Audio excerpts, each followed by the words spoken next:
is a question we have all asked ourselves. Some of us came here for our families, but above all, we came to serve, para magserbisyo, dahil kailangan ako ng bayan ko. Dahil kailangan ako ng bayan ko. And that reason was enough. Tayo, ang Sinaglawin Class of 2025, para sa bagong Pilipinas. Good morning. Bakit ka nga ba pumasok sa loob ng academy? It's a question we have all asked ourselves. Alam mong mahirap. Alam mong masasaktan ka. Alam mong susubukin ka. Pero nagpatuloy ka pa rin. Some of us came here for our families. Some for a lifelong dream. Others to prove their worth. But above all, we came to serve, para magserbisyo, dahil kailangan ako ng bayan ko. And that reason was enough to endure the challenges, the silent cries, and the countless moments we nearly gave up. Because whenever we felt weak, we remembered who we are doing this for. Para kay nanay, para kay tatay, para sa bawat Pilipinong naghahanap ng hustisya at nananalig na may pulis na handang umagapay. At heto tayo ngayon, taas noo, dahil kinaya natin, nalampasan natin. Years ago, I was chasing a different dream. I applied for a scholarship in Manila and failed. Financially struggling, I ran errands for my classmates just to survive. And on my birthday, I was forced out of my apartment. Walang-wala ako. Walang malapitan. I whispered, Lord, bakit naman ganito? And in that darkness, He showed me a single light, a PNPA advertisement. I applied, I failed. But I didn't stop. And now, I stand before you, not as someone lucky, but as someone who refused to stay down, someone who got up and fought for a spot in today's ceremony. And I know many of you have stories even harder than mine, stories no one else sees, which molded and shaped the strength that you carry now. So if you're listening, laban lang. You are stronger than your sorrows, braver than your doubts. Kung sarado ang pinto, may bintanang magbubukas. Just don't stop knocking. To our Almighty God, thank you for leading us when we couldn't find a way. To the Philippine National Police Academy, salamat for molding us. We will carry the virtues of justice, integrity, and service wherever we go. To His Excellency, President Ferdinand R. Marcos Jr., sir, thank you for your trust and for this opportunity. We will serve with dignity and dedication para sa bagong Pilipinas. To our families, especially to my nanay Arlene and tate Edwin, please stand to be recognized.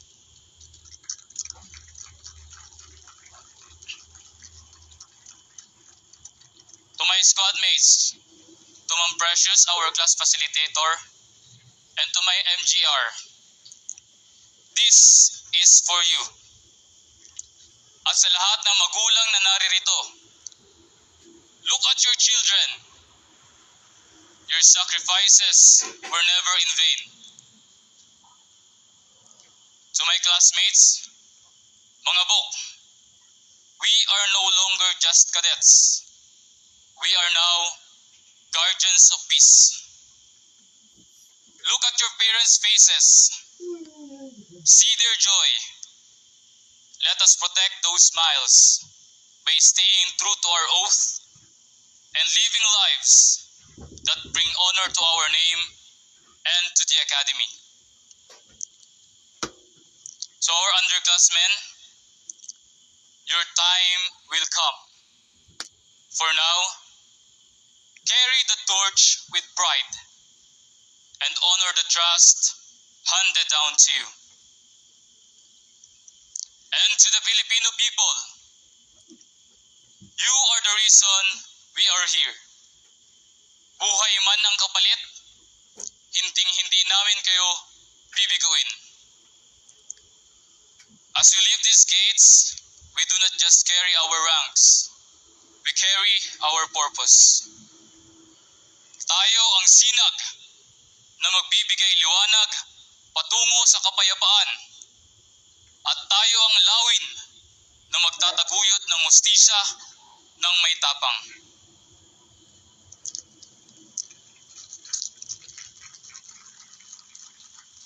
Tayo ang Sinag-Lawin Class of 2025 para sa bagong Pilipinas. Susulong, padayon, magtatagumpay, buod. Maraming salamat po at mabuhay tayong lahat. Kumusta na po kayo lahat? Magandang araw po muli sa lahat po ng mga nakakapanood, mga kababayan natin dito sa Pilipinas. Magandang araw po.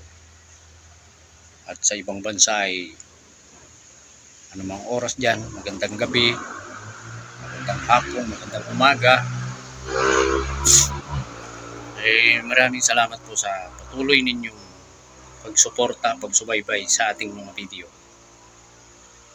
Ngayon po ay gagawa tayo ng reaction doon sa video sa speech ng isang top 1 cadet PMA 2025 class. Sabi nga niya ay lawin, ano yun? Pagkakabigkas niya, Sinag-Lawin class 2025. Sarap pakinggan. Alam po ninyo, habang pinapanood ko yung video niya, pinapakinggan yung talumpati niya, ay napakasarap pakinggan. Tapat na tapat sila sa ating bansang Pilipinas. Yung pagbibitaw niya ng talumpati niya ay patungkol sa sambayanang Pilipino. Hindi lang para sa iisang tao. Binanggit niya para sa kanyang pamilya at para sa sambayanang Pilipino, hindi para sa kanino mang politiko. Yung mga PMA, kapag nag-graduate, sila ay mga lieutenant agad. Hindi ko lang alam kung first o second lieutenant. Pero lieutenant na sila pagka-graduate. Manunumpa sila na mananatiling matapat sa bansang Pilipinas, hindi para sa kanino mang politiko, hindi para sa kanino mang negosyante, hindi para sa kanino mang tao, kundi para sa bansang Pilipinas. Proteksyonan nila ito. Alam po ninyo, itong talumpating ito ng bagong graduate ay maraming tinamaan. Para sa akin lang ha, maraming tinamaan na mga politiko. Ano ba ang nais nila? Bakit sila papasok sa politiko? Bakit nais nilang maglingkod sa bayan? Nakakalungkot po na isipin na kapag ka araw ng halalan, pangangampanya, sinasabi nila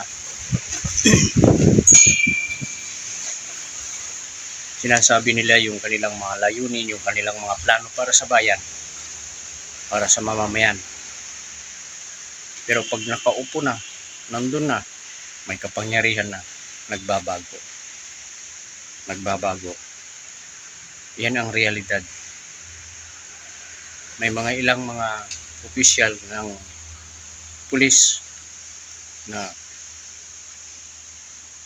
talagang hindi man nila sabihin pero nakikita ng Pilipino na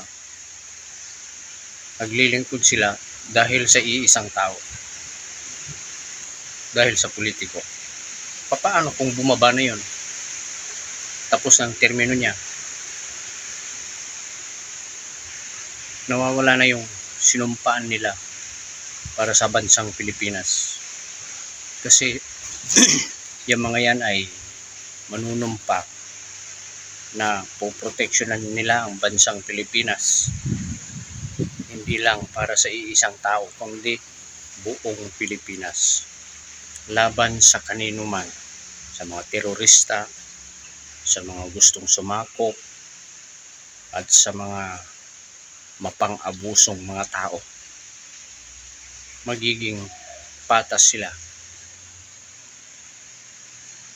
Napakasarap pakinggan. Ang daming tinamaan yan, yung talumpating yan, nang nag-graduate sa PMA.